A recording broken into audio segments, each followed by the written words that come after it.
फिर इकोनॉमिक्स के दो बहुत ही इम्पॉर्टेंट जो कॉन्सेप्ट हैं वो हैं compensating variation and equivalent variation.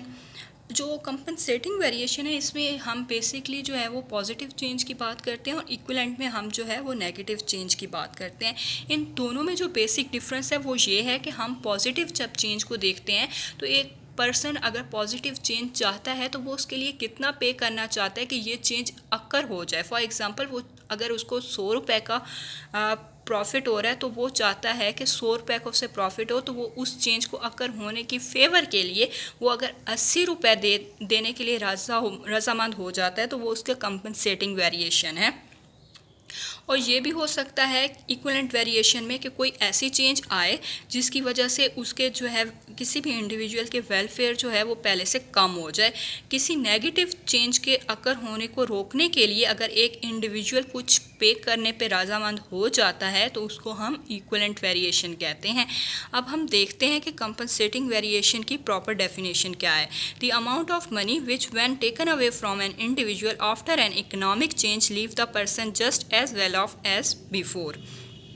मतलब कि अगर economic change positive economic change occur होता है तो उसके अकर होने के बाद अगर हम उससे उतनी अमाउंट पर्सन से ले भी लें तो वो उतना ही वेल ऑफ रहता है जितना कि वो पहले होता है।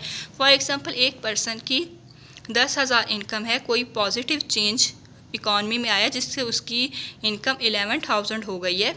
अगर अब हम उससे 1,000 ले भी लेते हैं तो उसके जो वेलफेयर स्टेटस है वो क्या होगा, उतना ही होगा जितना कि कोई भी इकोनॉमिक चेंज अकर होने से पहले था।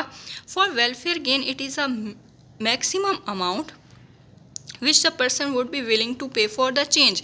क्योंकि पर्सन चाहता है कि ये चेंज अकर हो तो वो मैक्सिमम अमाउंट उसके लिए जो देने के लिए तैयार है। अगर उसको 100 रुपये का बेनिफिट हो रहा है और वो 80 रुपये देने को तैयार है कि ये चेंज हो ताकि उसको जो है ना 100 रुपये का बेनिफिट हो तो 20 रुपये तो उसको फिर भी बचेंगे, तो ये इसका क्या हुआ, वेलफेयर गेन हो गया।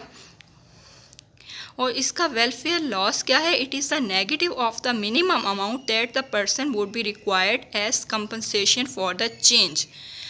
उसको कितनी अमाउंट दे दी जाए इंडिविजुअल को कि वो उतना ही वेल ऑफ रहे कि अगर वो चेंज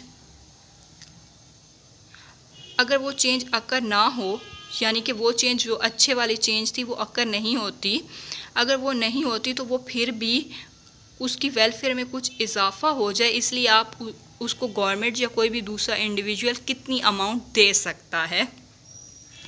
इक्विवेलेंट वेरिएशन जो है वो है the amount of money to pay to an individual which an economic change does not happen leave the individual just as well off as if the change had occurred। इसमें हमें basically यही बताया गया है कि अगर चेंज अकर ना हो, वो इंडिविजुअल चाहता है कि वो चेंज अकर ना हो क्योंकि वो नेगेटिव चेंज है, उसकी वेलफेयर जो है वो कम हो जाती है। और अगर वो हो जाती है कोई नेगेटिव चेंज अकर तो उस इंडिविजुअल को कितनी अमाउंट चाहिए, यानी कि उस बंदे को हम कितनी अमाउंट दें कि उसका वेलफेयर उतना ही रहे कि अगर वो चेंज अकर हो जाती है होने के बाद वो पहले वाली सिचुएशन पर कायम रहे। For welfare gain it is the minimum compensating amount that the person would need to forgo the change. अगर चेंज अकर हो जाती है तो वो उसको भूलने के लिए उसको कितनी मिनिमम अमाउंट जो है वो रिक्वायर्ड है उसके वेलफेयर गेन के लिए कि वो पहले की तरह ही खुशहाल रहे। तो for the welfare loss it is the negative of maximum amount would be pay by individual to avoid the change.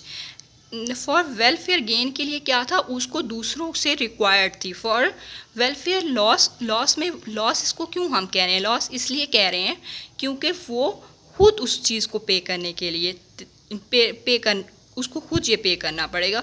Welfare gain में क्या था, उसको पे किया जाएगा कि वो उतना ही वेल ऑफ रहे जितना वो अगर वो चेंज अकर ना होती तो वो रहता उससे पहले।